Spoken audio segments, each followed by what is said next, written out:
ನಮಸ್ಕಾರ. ನಾನು ಬಸವರಾಜು. ರಾಜ್ಯ ಸರ್ಕಾರದ ಮಹತ್ವದ ನಿರ್ಧಾರ, ಅದು ಕೆಪಿಸಿಸಿ ಅಧ್ಯಕ್ಷ ಡಿ ಕೆ ಶಿವಕುಮಾರ್ ಅವರು ಹಠಕ್ಕೆ ಬಿದ್ದು ಮಾಡಿಕೊಂಡಂತಹ ಯೋಜನೆ. ರಾಮನಗರ ಜಿಲ್ಲೆಯ 4 ವಿಧಾನಸಭಾ ಕ್ಷೇತ್ರಗಳು ಇನ್ಕ್ಲೂಡಿಂಗ್ ಕನಕಪುರ ಕಾಂಗ್ರೆಸ್ ಸೋಲುವಂತಹ ವಾತಾವರಣ ಸೃಷ್ಟಿಸಬಹುದು. ಬಿಡದಿಯ ಬೆಂಕಿ ಬಂಡೆಗೆ ಬಹುದೊಡ್ಡ ಬಿಸಿ ತಾಕಿಸಬಹುದು. ಕಾರಣ ಏನು?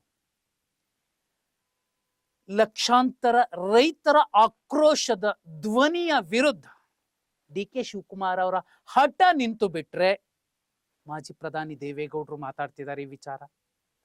ಅದರಲ್ಲೂ JDS ಕೇಂದ್ರ ಸಚಿವ, ಮಾಜಿ ಮುಖ್ಯಮಂತ್ರಿ ಕುಮಾರಸ್ವಾಮಿ ಅವರು ಸೇರಿದಂತೆ ಎಲ್ಲ ನಾಯಕರು, ಬಿಜೆಪಿ ಕೂಡ ಧ್ವನಿ ಗೂಡಿಸಬಹುದು.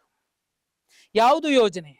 ಬೆಂಗಳೂರು ದಕ್ಷಿಣ ಜಿಲ್ಲೆಯ ರಾಮನಗರ ತಾಲೂಕಿನ ಬಿಡದಿ ಹೋಬಳಿಯ 9 ಹಳ್ಳಿಗಳಲ್ಲಿ ಸುಮಾರು 7,481 ಎಕರೆ ಮತ್ತು 21.08 ಕುಂಟೆ ಪ್ರದೇಶದಲ್ಲಿ greater Bengaluru integrated township project ಅನುಷ್ಠಾನಕ್ಕೆ ಕರ್ನಾಟಕ ಸರ್ಕಾರ ಸಚಿವ ಸಂಪುಟ ಗುರುವಾರ ಅನುಮೋದನೆಯನ್ನ ನೀಡಿರುವಂತದ್ದು. 18,133 ಕೋಟಿ ವೆಚ್ಚದ ಮಹತ್ವಾಕಾಂಕ್ಷೆಯ ಈ ಯೋಜನೆ ಗ್ರೇಟರ್ ಬೆಂಗಳೂರು ಪ್ರಾಧಿಕಾರ ಮೂಲಕ ಅನುಷ್ಠಾನಗೊಳಿಸಲಾಗುತ್ತೆ. ಯೋಜನೆಗೆ ಸಂಬಂಧಿಸಿದಂತೆ 7,500 ಕೋಟಿ ರೂಪಾಯಿಗಳ ಸಾಲಕ್ಕೆ ಗ್ಯಾರಂಟಿ ನೀಡಲು ಸಂಪುಟ ಸಭೆಯಲ್ಲಿ ನಿರ್ಧಾರ ಮಾಡಲಾಗಿದೆ. ಉಪಮುಖ್ಯಮಂತ್ರಿ ಡಿ ಕೆ ಶಿವಕುಮಾರ್ ಅವರ ಮಹತ್ವಾಕಾಂಕ್ಷಿ ಯೋಜನೆ ಎಂದು ಹೇಳಲಾಗ್ತಿರುವಂತಹ ಈ ಪ್ರಾಜೆಕ್ಟ್ ಬಹುದೊಡ್ಡ ವಿರೋಧವನ್ನ ಕಟ್ಟಿಕೊಂಡಿದೆ ಆರಂಭದಿಂದಲೇನೆ.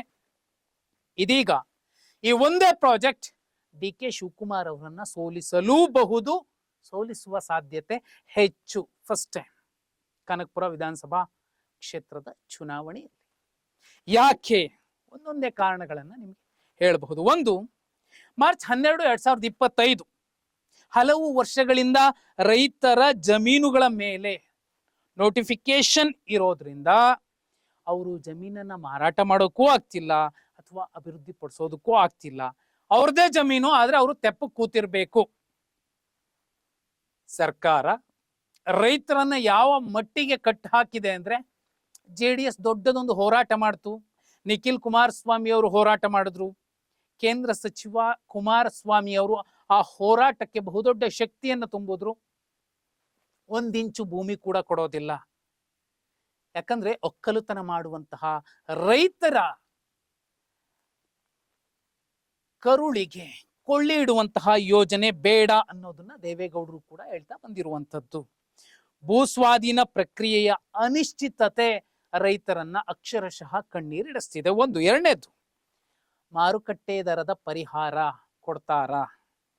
50% ಪರಿಹಾರ ಕೊಡ್ತಾರೆ ಅಂತ ಸರ್ಕಾರ ಮಾತಾಡ್ತಿದೆ. ಬಾಲಕೃಷ್ಣ ಅವರು ಮಾತಾಡ್ತಿದ್ದಾರೆ, ಆ ಭಾಗದ ಸಚಿವರು, ಶಾಸಕರು. ಅಂದ್ರೆ 1 ಎಕರೆಗೆ 1.5 ಇಂದ 2.5 ಕೋಟಿ ರೂಪಾಯಿ ಕೊಡಬಹುದು, ಆದ್ರೆ ಮಾರುಕಟ್ಟೆಯ ಬೆಲೆ ಅದಕ್ಕಿಂತ ಹೆಚ್ಚಿದೆ ಅನ್ನುವಂಥದ್ದು ವಾಸ್ತವ ಸಂಗತಿ. ಅಟ್ಲೀಸ್ಟ್ ಅದರಲ್ಲಿ ರಾಗಿನೋ ಭತ್ತನೋ ಮತ್ತೊಂದು ಬೆಳ್ಕೊಂಡು ತಿನ್ನುವಂತಹ ರೈತನನ್ನ, ಆ ಜಮೀನನ್ನ ಕಿತ್ಕೊಂಡು ಒಂದು ಸಿಟಿ ಪ್ರಾಜೆಕ್ಟ್ ಮಾಡ್ತೀವಿ ಅಂದ್ರೆ, ಮನೆ ಕಟ್ಟಿದ್ರೆ ಅವರಿಗೆ ಅನ್ನ ಎಲ್ಲಿಂದ ಸಿಗತ್ತೆ? ಕಾರ್ಖಾನೆಗಳಾದ್ರೆ ಇಲ್ಲಪ್ಪ ಏನೋ ಒಂದು ಫ್ಯಾಕ್ಟ್ರಿಲಿ ಕೆಲಸ ಕೊಡಬಹುದು ಅಂತ ಅನ್ಬಹುದು. ಯಾವುದೂ ಕೂಡ ಅಲ್ಲಿ ಇಲ್ಲ. ಇನ್ನೂ ಮುಖ್ಯವಾದ ವಿಚಾರ ಏನಂದ್ರೆ ಉದ್ಯೋಗಾವಕಾಶ. ಬಿಡದಿಯ ಸುತ್ತಮುತ್ತಲು ಏನೀಗ ಹೊಸ ಸಿಟಿ ಪ್ರಾಜೆಕ್ಟ್ ಆಗಬಹುದು, ಅದರಿಂದ ಮನೆಗಳ ನಿರ್ಮಾಣ ಆಗ್ತಾವೆ, ಕಾರ್ಖಾನೆಗಳ ನಿರ್ಮಾಣ ಆಗೋದಿಲ್ಲ. ಒಂದು ವೇಳೆ ಟೌನ್ಶಿಪ್ ನಲ್ಲಿ ವಾಣಿಜ್ಯ ಚಟುವಟಿಕೆಗಳಿಗೆ ಸ್ಥಳೀಯರಿಗೆ ಹೆಚ್ಚಿನ ರಿಯಾಯಿತಿ ಏನಾದರೂ ಕೊಡುವಂತಹ ಭರವಸೆಯನ್ನ ಸರ್ಕಾರ ಕೊಡಬೇಕು. ಡಿ ಕೆ ಶಿವಕುಮಾರ್ ಅವರು ಹಠಕ್ಕೆ ಬಿದ್ದು ಮಾಡ್ತಿರುವಂತಹ ಈ ಒಂದು ಯೋಜನೆ ಇಚ್ಛಾಶಕ್ತಿ, ರಾಜಕೀಯ ಇಚ್ಛಾಶಕ್ತಿ ಜೊತೆಲಿ ಸ್ಥಳೀಯರನ್ನ ವಿಶ್ವಾಸಕ್ಕೆ ತೆಗೆದುಕೊಂಡು ಮುಂದೆ ಸಾಗಬಹುದಾದಂತಹ ಕೆಲಸಗಳನ್ನ ಮಾಡಿದ್ರೆ, ಯಾಕಂದ್ರೆ ಆ ಭಾಗದಲ್ಲಿ ಜಮೀನು ಕಳ್ಕೊಂಡವರು ಇವತ್ತು ನಿನ್ನೆಯವರಲ್ಲ. ಕನಕಪುರದಲ್ಲಿ ದೊಡ್ಡದೊಂದು ಪಟ್ಟಿ ಬರುತ್ತೆ, ಆ ಪಟ್ಟಿಲಿರೋರ್ನ ಕರೆಸಿ ಕೂರಿಸಿ ಮಾತಾಡಿಸ್ಬಿಟ್ರೆ ಬಿಡದಿ ಏನಾಗಬಹುದು ಸ್ಪಷ್ಟವಾಗಿ ಹೇಳ್ತಾರೆ.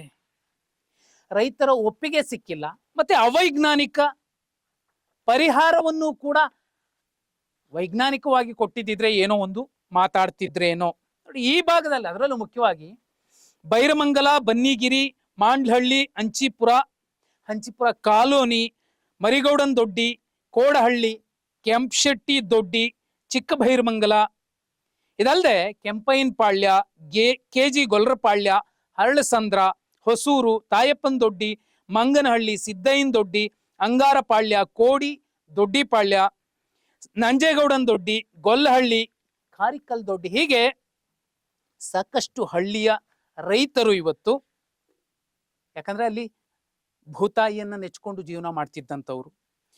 ಅಷ್ಟೇ ಅಲ್ಲ, ಹೈನುಗಾರಿಕೆಯಲ್ಲಿ ಹೇಗಿದೆ ಅಂದ್ರೆ ಸುಮಾರು 6 ಲಕ್ಷ ಲೀಟರ್ ಹಾಲು ಉತ್ಪಾದನೆ ಆಗುತ್ತೆ. 50,000ಕ್ಕೂ ಹೆಚ್ಚು ಜಾನುವಾರುಗಳು ಇಲ್ಲಿನ ಗೋಮಾಳದ ವ್ಯಾಪ್ತಿಯಲ್ಲಿರ್ತಕ್ಕಂತಹ ಮೇವನ್ನ ತಿಂದು ಇಷ್ಟು ದಿನ ಹಾಲನ್ನ ಕೊಡ್ತಿದ್ವು. ಕೃಷಿಕರಿದ್ರು, ಕೃಷಿ ಭೂಮಿಲಿದ್ದಂತಹ ಮೇವು ಕೂಡ ಬಳಕೆ ಆಗ್ತಿತ್ತು. ಈಗ ಆ ಎಲ್ಲ ಭೂಮಿಯನ್ನ ಕಿತ್ಕೊಂಡ್ಬಿಟ್ರೆ ಬಿಡದಿ ಟೌನ್ಶಿಪ್ಗೋಸ್ಕರ ಮೊದಲು ಅವರು ಅನ್ನಕ್ಕೆ ದೊಡ್ಡದೊಂದು ಕಲ್ಲು ಬೀಳತ್ತೆ. ಎರಡನೇದು, ಅವರೇ ಸಾಕೊಂಡಿದ್ದಂತಹ ಹಸು ಕರುಗಳ ಸ್ಥಿತಿ ಗತಿ ಏನಾಗಬಹುದು. ಸಿಟಿ ಬೆಳಿಬೇಕು ನಿಜ, ಯಾವ್ದೋ ಬರಡು ಬಿದ್ದ ಭೂಮಿಯನ್ನ, ಕನಕಪುರದಲ್ಲಿ ನೀರಿಲ್ಲ ಅಂದ್ರೆ ಕನಕಪುರನ ಪೂರ್ತಿ ಈ ಟೌನ್ಶಿಪ್ ವ್ಯಾಪ್ತಿಗೆ ತಗೋಬಹುದಿತ್ತು. ಅರೆ ಬಿಡದಿಯನ್ನ ಯಾಕೆ ಟಾರ್ಗೆಟ್ ಮಾಡಿದ್ದಾರೆ? ಇದು ಕೂಡ ಬಹುಮುಖ್ಯ ವಿಚಾರ.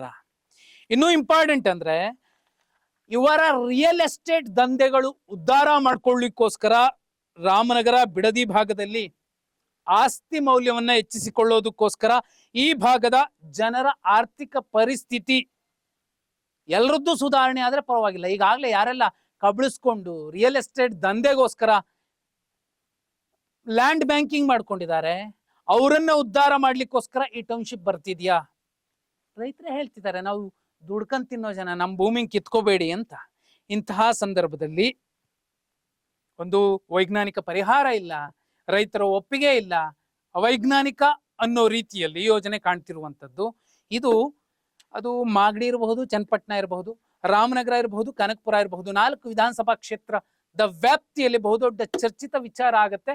ಅಷ್ಟೇ ಅಲ್ಲ, ವಿಪಕ್ಷಗಳೆರಡೂ ಕೂಡ ಬಿಜೆಪಿ ಮತ್ತು JDS ಗಟ್ಟಿಯಾಗಿ ಈ ಯೋಜನೆಯನ್ನ ವಿರೋಧಿಸಿದ್ರೆ 2028ರ ವಿಧಾನಸಭಾ ಚುನಾವಣೆಯಲ್ಲಿ ಈ 4 ಕ್ಷೇತ್ರಗಳನ್ನ ಕಾಂಗ್ರೆಸ್ ಕಳ್ಕೊಳ್ಳುತ್ತೆ. DK ಶಿವಕುಮಾರ್ ಅವರ ಹಠದ ಕಾರಣಕ್ಕೆ ಅನ್ನುವಂಥದ್ದು ಈಗ ಸ್ಪಷ್ಟವಾಗಿ ಕಾಣಿಸ್ತಿರುವಂತಹ ಮತ್ತು ಚರ್ಚಿತ ವಿಚಾರ.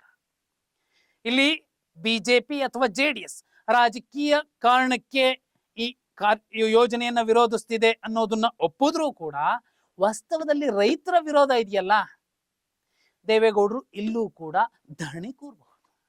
ಈ ಯೋಜನೆ ಕಾರ್ಯರೂಪಕ್ಕೆ ಬರಬೇಕು ಅಂತ ಬಯಸುವಂತವರು ಕೇವಲ ರಿಯಲ್ ಎಸ್ಟೇಟ್ ದಂಧೆಕೋರರು ಮಾತ್ರ, ಅವರ ಪರವಾಗಿ ನಿಲ್ಲುವಂತಹ ದೊಡ್ಡ ದೊಡ್ಡ ನಾಯಕರು ಮಾತ್ರ. ಅನ್ನಕ್ಕೊಂದು ದಾರಿ ಮಾಡ್ಕೊಂಡಂತಹ ರೈತರು ತಮ್ಮ ಭೂಮಿನ ಕಳ್ಕೊಂಡು ಮಣ್ಣು ಸಿಮೆಂಟು ತಿನ್ನೋಕ್ಕಾಗಲ್ಲ. DK ಶಿವಕುಮಾರ್ ಅವರ ಈ ಕನಸಿನ ಯೋಜನೆ ಜಾರಿಯಾದ್ರೆ 4 ಕ್ಷೇತ್ರಗಳನ್ನ ಈ ಜಿಲ್ಲೆಯಲ್ಲಿ ಕಳ್ಕೋಬೇಕಾಗುತ್ತೆ ಕಾಂಗ್ರೆಸ್. ಒಂದು. ಎರಡನೇದು, ರಾಜಕೀಯವಾಗಿ ಆ ಭಾಗದ ಕಾಂಗ್ರೆಸ್ ನಾಯಕರು ರಾಜಕೀಯವಾಗಿ ಸಮಾಧಿಯಾಗುವಂತಹ ಸಾಧ್ಯತೆಗಳನ್ನು ಕೂಡ ತಳ್ಳಿ ಹಾಕುವಂತಿಲ್ಲ. ನೀವೇನಂತೀರಾ? ಕಮೆಂಟ್ ಮಾಡಿ.